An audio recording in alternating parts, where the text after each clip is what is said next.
Hello Ram Ram दोस्तों। मैं अमित धारीवाल आप सभी का आपके अपने YouTube channel the brain education पर हार्दिक अभिनंदन करता हूं। आइए आप सारे अच्छे होकर अपनी तैयारी को ऐसे ही कंटिन्यू रख रहे होगे।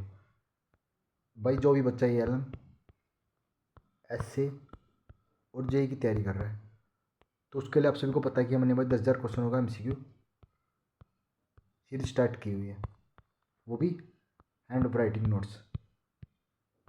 भाई अगर आपने 10,000 क्वेश्चन की सीरीज अच्छे से कर रही ना तो भी आप सिलेक्शन ले जाओ, क्योंकि लास्ट टाइम इसमें से इन नोट्स में 68 क्वेश्चन देखने को मिले थे और इस बार भी 65+ जरूर देखने को मिलेंगे, क्योंकि इनसे बार तो कुछ आने से रहेगा। अगर आपने ये क्वेश्चन भी अच्छे से कर लिया ना भाई, मैं बोल रहा हूँ 101% आप सिलेक्शन ले जाओगे।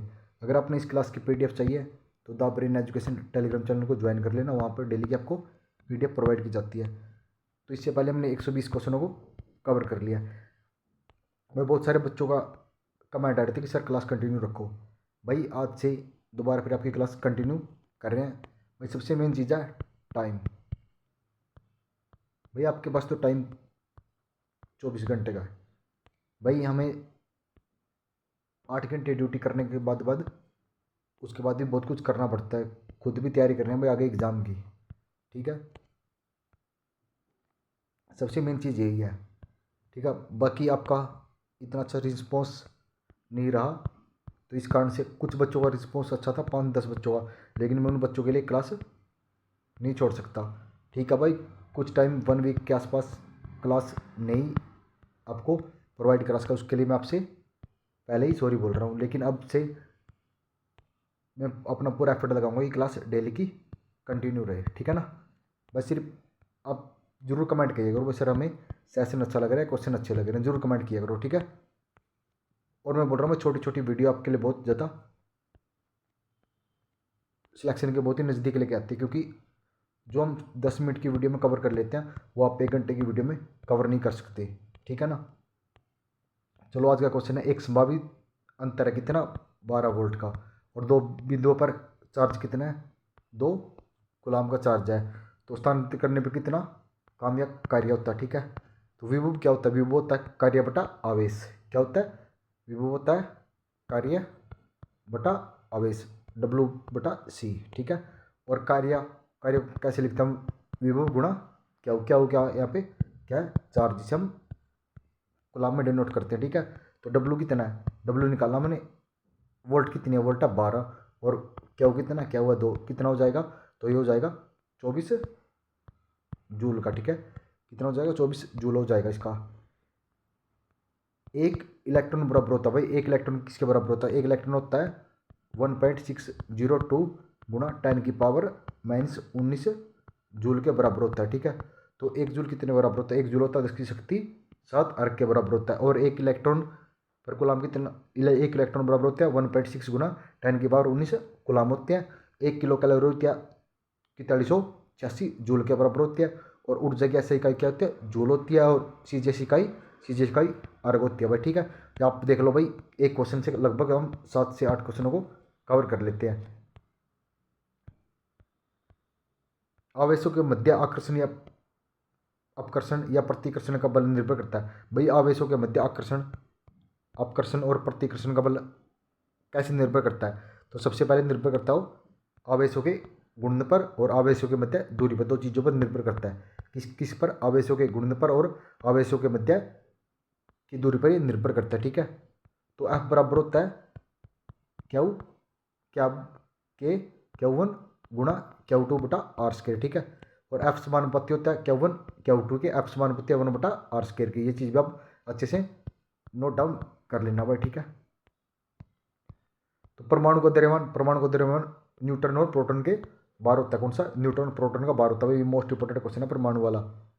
ठीक है, विद्युत ऊर्जा की इकाई, तो विद्युत ऊर्जा की इकाई होती है किलोवाट घंटा, जिसको हम एनर्जी मीटर से मापते हैं भाई। मोस्ट इंपोर्टेंट क्वेश्चन है, लास्ट टाइम ऐसे पूछा गया था, किलोवाट घंटा को हम एनर्जी मीटर से मापते हैं। 1 किलोवाट बराबर होता है वाट गुना घंटा बटा 1000 के। ठीक है, किलोवाट इकाई है विभव की, और किलोवाट होती है शक्ति की भी, और किलो एम्पियर होती है धारा की इकाई। ये तीनों भी आप अच्छे से नोट डाउन कर लेना। आवेशों, क्या भाई आवेशों के प्रवाह की दर समय के साथ बदलती है, तो आवेशों के प्रवाह की दर समय के साथ बदलती है, उस समय द्वारा निर्धारित होती है भाई। आई बराबर क्या होता है, आई बराबर होता है डी क्या बटा डी टी। ठीक है, आई को कैसे डिनोट करते हैं, क्या बटा टी से भी लिखते हैं। यहाँ पर आई एम्पियर या कूलम प्रति सेकंड में डिनोट की जाती है। तो भाई एक खुले परिपथ में प्रतिरोध होता है अनंत और धारा होती है शून्य। भाई यहाँ से एक क्वेश्चन आपको कन्फर्म भी देखने को मिलेगा। ठीक है, एक खुले परिपथ में प्रतिरोध तो अनंत होता है और धारा शून्य होती है, और शॉर्ट सर्किट में धारा अनंत होती है और प्रतिरोध जीरो होता है। भाई ये चीज़ अच्छे से, और लीकेज करंट में करंट लीकेज रहता है, करंट डाउन रहता है। ठीक है, ये चीज़ आप अच्छे से नोट कर लेना। यहाँ से एक क्वेश्चन आपको कन्फर्म है कि आपको यहाँ से देखने को मिलेगा। अंतर्राष्ट्रीय ओम जो प्रतिरोध की इकाई है, भाई अंतर्राष्ट्रीय ओम किसकी इकाई है, प्रतिरोध की। इसे परिभाषित किया जाता है, तो इसको पारे के स्तंभ से परिभाषित किया जाता है। तो पारे का स्तंभ कितना होता है, 106.3 सेंटीमीटर होता है। एक अंतर्राष्ट्रीय ओम बराबर होता है 1.0049 ओम के। भाई ये भी मोस्ट इंपॉर्टेंट है, भाई ये चीज़ भी आप अच्छे से नोट कर लेना। पारे का स्तंभ 106.3 सेंटीमीटर होता है। ठीक है, उड़ते विमान द्वारा ऊर्जा, भाई उड़ते विमान में दो प्रकार की ऊर्जा होती है, कौन कौन सी, एक तो होती है स्थिर और गतिज ऊर्जा। ये मोस्ट इंपॉर्टेंट क्वेश्चन है भाई। तो ऊर्जा दो प्रकार की होती है, कौन सी, गतिज और स्थिर ऊर्जा। गति ऊर्जा को हम कैसे करते हैं, के ई के बराबर होता है 1/mv²। ठीक है, गतिज ऊर्जा होती है छोटे हुए तीर में और बाल फेंकने में कौन सी होती है, गतिज ऊर्जा होती है। ठीक है, और स्थिर ऊर्जा होती है ईपी बराबर mgh होती है। बांध का जो पानी होता है ना, ठहरा हुआ पानी, उसमें गतिज और स्थिर ऊर्जा होती है, और खींचे हुए दोनों उसमें स्थितिज ऊर्जा होती है। और इंटरनेट से प्राप्त ऊर्जा कौन सी होती है, ये भी स्थितिज ऊर्जा होती है। ठीक है भाई, ये चीज़ आप अच्छे से नोट कर लेना। ठीक है, आज आपका लास्ट क्वेश्चन है 200 हर्ट्ज की आवृत्ति के लिए समय अवधि। भाई ये तो मोस्ट इंपॉर्टेंट क्वेश्चन है। 200 हर्ट्ज की आवृत्ति के लिए समय अवधि कितनी होती है, 200 के लिए। तो समय कैसे लिखते हैं, टी बराबर 1/f। एफ को यहाँ हर्ट्ज में डिनोट किए जाते हैं, तो टी बराबर हो गया 1/200 सेकेंड के। तो अगर इसको हम काटेंगे तो कितना हो जाएगा, 0.005 सेकेंड इसका आंसर आ जाता है। ठीक है भाई, तो इंडियन फ्रिक्वेंसी होती है 50 हर्ट्ज प्लस माइनस 3%। ठीक है, और यूएसए में होती है 6 हर्ट्ज की 60 हर्ट्ज फ्रीक्वेंसी होती है, और डीसी की फ्रीक्वेंसी 0 होती है। कितनी होती है, डीसी की फ्रीक्वेंसी 0 होती है। फ्रीक्वेंसी क्या होती है भाई, जैसे कि ये हो गया, ये अपना टाइम है, इसी यहाँ से चली और यहाँ तक एक चक्कर अपना पूरा कर लिया। मतलब एक सेकंड में कितने चक्कर पूरे करती है, करती है 50 प्लस 3%। ठीक है, मतलब कि 50 के आसपास, कभी 3 ज़्यादा कभी 3 ज़्यादा, लेकिन वैल्यू कितनी रहती है इसकी, वैल्यू 50 हर्ट्ज ही माना जाता है। ठीक है भाई,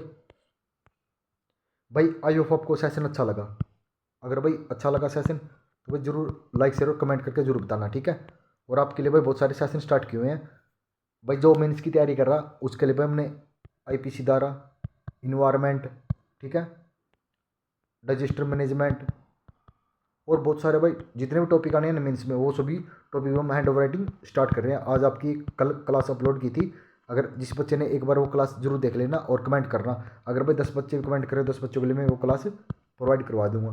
ठीक है, वो क्लास एक आपके लिए डेमो के रूप में रही थी। ठीक है, उसके बाद भाई जिसने हरियाणा जी के पढ़ने PYQ क्वेश्चन 2016 से 2025 तक वो ऑलरेडी चले हुए, उनको भी एक बार आप अच्छे से जरूर उनका रिवीजन कर लें। ठीक है, और मिलते हैं नेक्स्ट वीडियो में जल्दी ही। जय हिंद, जय भारत।